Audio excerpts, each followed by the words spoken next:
and welcome to the next chapter of Life with STG. So my name is Sarah, and today I'm going to walk through how I built a DIY rainwater storage system. So the idea came about, I was scrolling through Facebook whilst I was on my little break from work, and I came across a photo of a rainwater storage system a little bit more elaborate than this. However, I had recently received a water bill which was pretty hard to look at, let alone pay, considering I didn't have a job at the time. Water is really expensive here. So anyway, enough of that.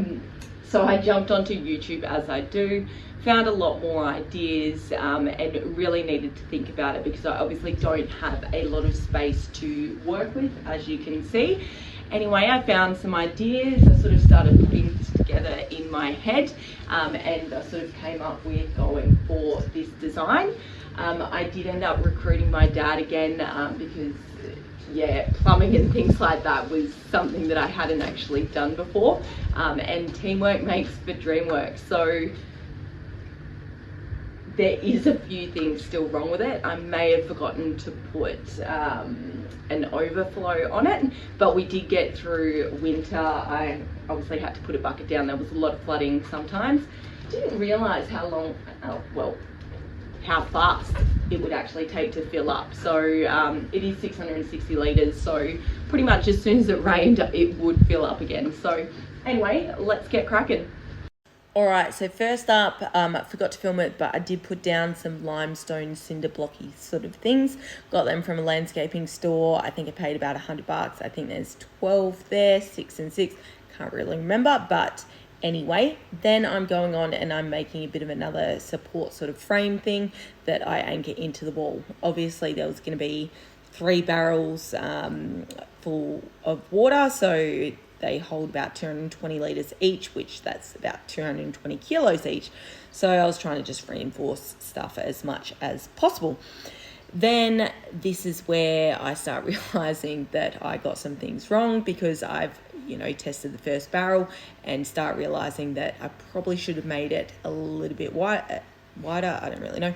But anyway, then I go on, start making a little bit more framing, make the next tier of support for the second barrel.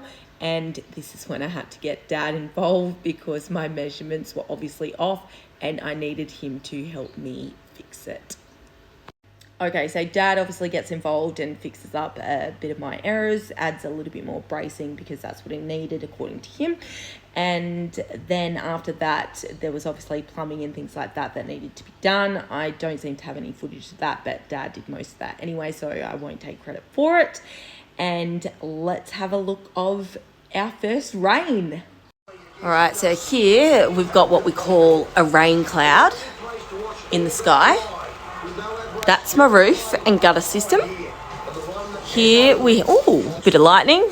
Here we've got a downpipe with some more PVC piping stuff and a drum barrel.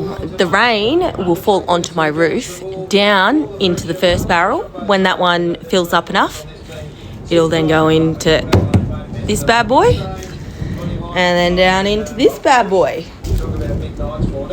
I don't want to try this because I don't know how much, if I've had enough yet. Let's give it a whirl. Ooh!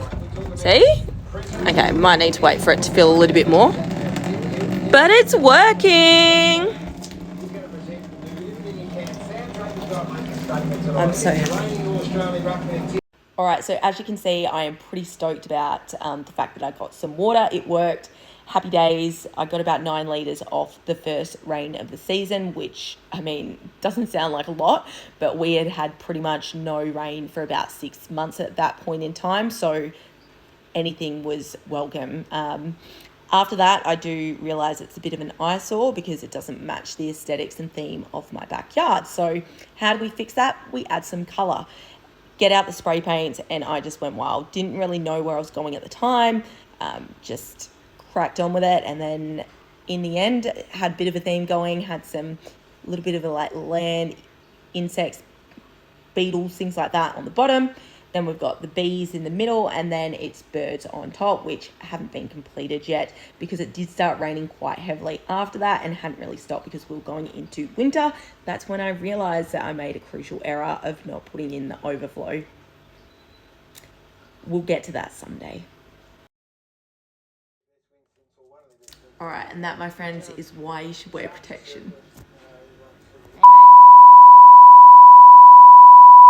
All right, so here's how it's looking at the moment. As you can see, still incomplete, but if you made it this far, thank you for watching. I've got a really exciting project that I'm going to show you next. Oh, sneak peek. What do you reckon, Faye? We'll definitely see them soon. See you soon.